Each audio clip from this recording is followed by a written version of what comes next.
Good morning. It's hard when you got a mouthful of banana. It's November 15th, year of our Lord, 2017. It is raining, downpour. It means downpouring right now. It's not going to be fun. Somebody's got to do it. Oh my gosh, it just started raining harder. I mean, usually we got this big old freaking hype up about going out to the tree stand. There ain't nothing hype about this. There ain't nothing hype about this. This is horrible. Yeah, I'm gonna freeze off. Squirrel, you're gonna have to find a crotch in the tree to go slide into. That ain't good, Find man. a hole. Burrow out in there.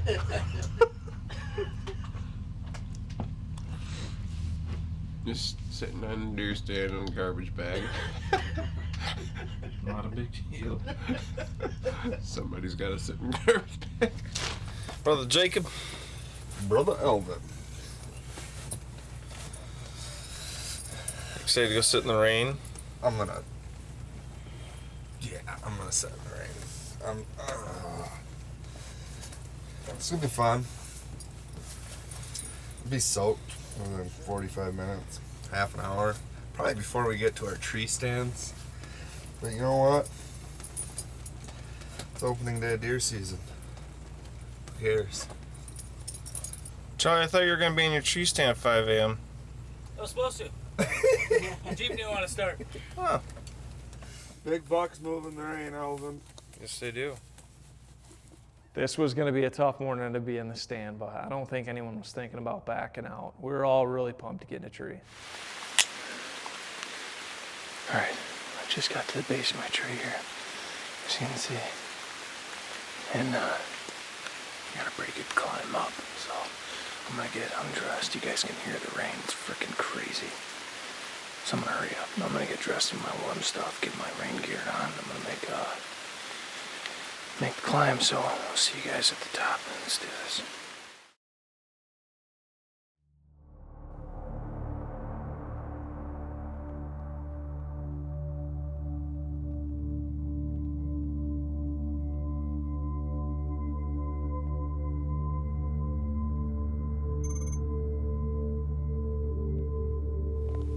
Well, as you can see, that rain's not stopping the deer from moving. The doe came out. She's about 350 yards away.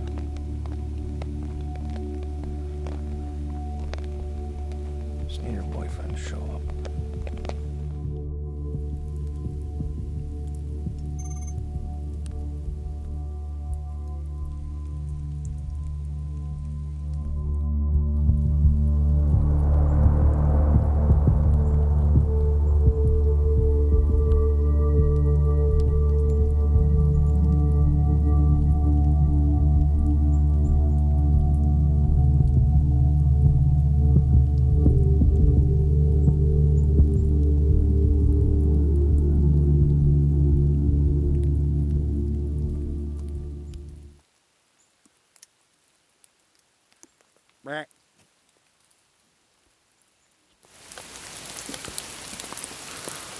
Not really sure what went on right there, but I don't know if that buck had already been bumped by another hunter this morning or pushed around by another hunter, but he come walking through, never smelled me, never saw me, nothing. He was only 40 yards in front of my stand, and my last shoe had laying, and I tried to stop him with a mouth grunt, and he just bolted.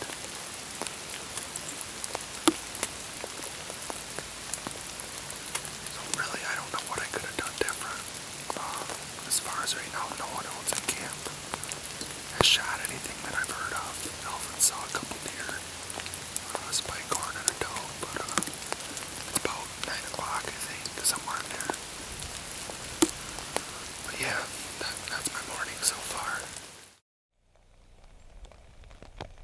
Around 9:30, I caught some movement coming down the edge of the marsh.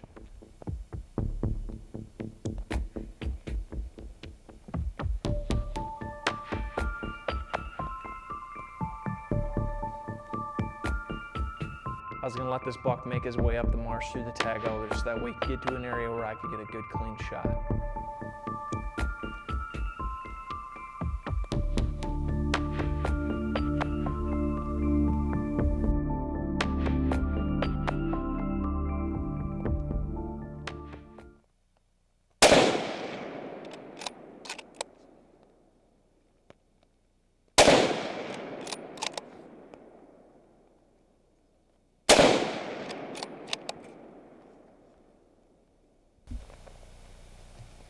I have absolutely no freaking idea what just happened. I reviewed the footage on these shots immediately after, and I could tell the gun was off. Something was wrong. I just watched the footage on that. I have no idea how, but I missed 3 times, and 2 of the shots I can tell were high. Really, really high. Before I even think about shooting another deer, I gotta get down, I gotta go shoot my gun, because that wasn't me. Something happened. I bumped my gun. I was dead on my shooting stick. I just shot it. I don't know. I gotta get down, I gotta go shoot my gun.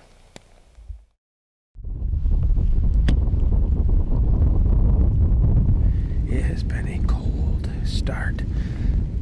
And I say cold only because it's wet out, and I'm pretty high up, so it's pretty windy. The winds are kind of swirling, but we're gonna stick it in the stand because we can't kill nothing if we're not out here. So it's been quite the beginning up here in northern Michigan, but we're having fun, and that's all that matters. I'm in a beautiful spot, beautiful scenery. I'm blessed just to even be out here, grueling the cold. But if we can manage to get a buck down, it'll make it all worth the while. But it's been not to get on a soapbox, it's just a tough year in general for myself and my family. We buried my grandpa. My uncle died unexpectedly, so it's been a tough year. So my grandpa's one of the few men that introduced me into the outdoors, well, along with my father. So I get in the stand, I often think about him and just everything that he did for me to get me going. And I know he's with me, and we're out here having fun, and hopefully we can kill a buck in memory of them. They both love to deer hunt, and that meant a lot to them, as it does for me. So I'm gonna get off my soapbox now, but yeah, that's life. So it's cold out. We're gonna grind it out and wait. Hopefully we get a nice buck coming through the marsh here. Thanks for You don't bump a scope 2 feet, 3 feet off, not even a foot off. It just doesn't happen. Unless that scope's loose and it's just floating. Yeah. It's low. To the right? It's loose. Something's wrong with the scope. Yeah. Crosshairs might be That- floating. That's Do you exactly have any what it other is. shells for that? No. Just those tendrils? Yeah. It ain't that, dude. He I had, sighted that gun in, it was hitting dimes at 100. yeah, he did. I too. must have hit it on the tree and something's Yeah, wrong. but He did still, too with those you're Hornets. going to be grouping within 6-8 inches, even with You were. shells. But that Yeah. was your Yeah, scope. well, Even with shells. It isn't going to do that, Charlie. I didn't even hit the target the You're, first you're time. thinking of my 300. The rifling was out of the barrel. Bless you. Oh, That's when I got rid of my 300. All right, so I'm getting ready to head back out right now.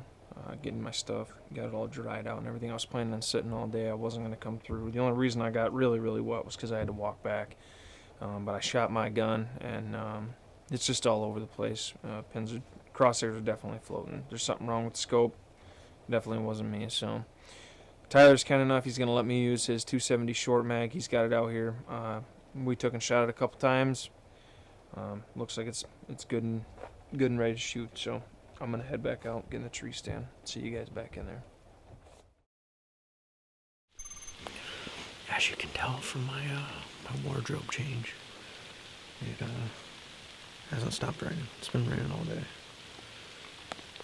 I did cheat. I live about 15 minutes from where I'm hunting right now. Deer camp's about 30. I was soaked to the bone. Every piece of clothing that I brought was completely soaked. My backpack was just full of water. So I climbed down out of the stand and drove, did my 1.5 mile walk back to the car, drove home, threw my clothes in the dryer real quick to get them a little drier, and then picked up a rain jacket. It's yellow, but I'm dry. I'm not trying to make a fashion statement. I'm trying to kill a deer and stay dry.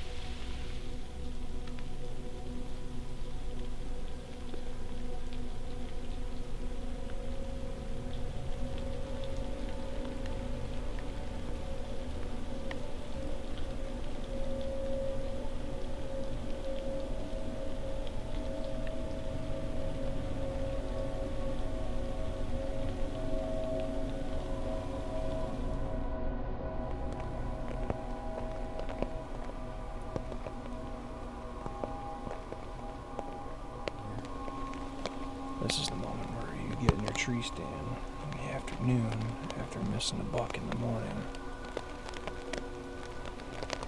And you're just off the world.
It's pretty tough to pass on a buck like that on state land, but the character that buck had, the drop tide, he follows suit with the legend at camp, which is also known as the drop tide buck. I call that buck Baby Drop. This is the first year I had a picture of him. He's only a 2.5-year-old.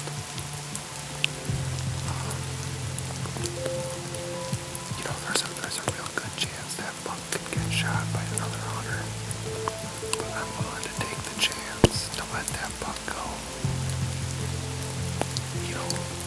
Just to take that chance that maybe he'll make it to 3.5, or at the very least maybe breed some does and pass his genetics on. Jake obviously saw something in that deer, a lot of potential obviously, considering it had a drop time. This wasn't some little raghorn 8-point that's, never gonna amount to anything. This was a buck that looked like it had true potential. Letting him go another year is only gonna benefit us. And I know you always take that chance of it being shot, maybe later that day or later that season. But in order for a deer to reach its full potential, which is what, some of us in our camp are looking to do, that's what you gotta do. And we don't hunt in any antler point restrictions, but that doesn't stop us from wanting to see deer reach their full potential.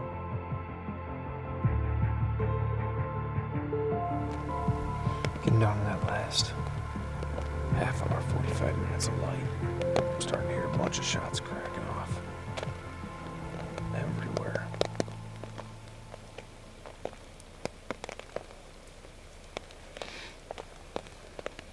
I was running out of camera light and I looked up and saw a buck making his way across the marsh.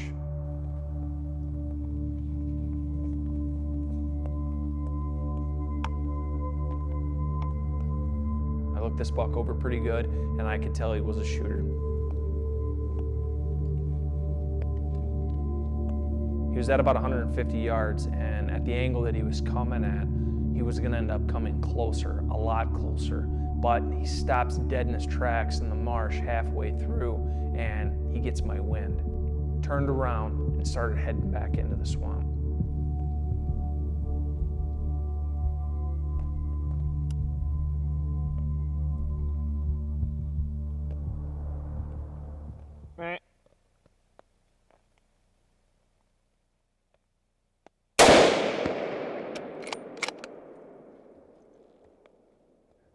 After the shot, I reviewed the footage and I could see the splash in the background, which made me think, miss. I went back to camp, I looked at the footage with a couple other guys, and we could see this deer hunched up and kicked pretty good, which to me indicated a good solid hit. I apologize for the foggy camera there, but you guys saw that shot that I took on that deer, and I could have swore it was a dead miss. I didn't even take the time to say anything afterwards. I did not. We're gonna go in and take a look because it appears that I may have hit that deer and it just ricocheted off a shoulder or something, and just by the way the water was and everything. So we're gonna go in and take a look. This is a pretty big buck. We're gonna go in, Charlie's gonna go in and give me a hand.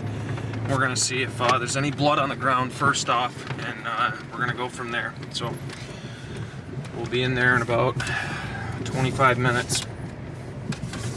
Charlie and I went into the marsh and we looked around with our headlamps, but we didn't see anything, obviously. I didn't want to go kicking around. We had to get back to the buck bowl.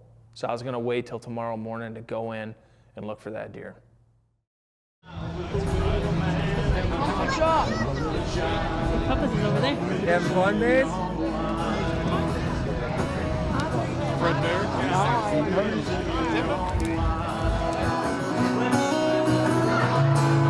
It's Michigan gone wild.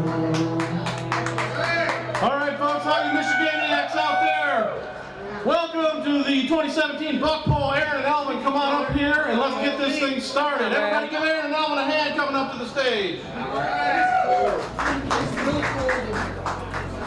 You guys always see us going up to the buck pole on opening night, and that's just something that we love to do. We love going up there and visiting with everyone, hearing about everything. We enjoy the camaraderie and the deer hunting atmosphere. Well, good job. Congratulations. Congratulations. Let's get a round of applause for Steve.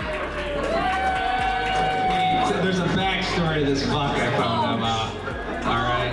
Now she's her husband's a starter and she's a finisher because her husband, Bill, gladly missed that buck 2 days prior because he knew his wife would be sitting there, and he's just an awesome husband. Thank you, husband. Yeah, back rub, foot massage. He turned my heater on for me before I got there. So. Boy, congratulations. I can proudly say the first place winner of this year's buck pole, Marvin Weber. Yeah, do you kick Aunt Diane out of the blind? She went with her niece. Perfect. Perfect. Usually she's got the nose for the big bucks. She lets you have one this year? Well, ain't my choice. What time to shoot them? 325. One shot? One shot in now. In the neck, down you win. Where do you win? Absolutely. Congratulations again. Absolutely. Thank you. Wants to thank you guys for all coming out and sharing this beautiful tradition.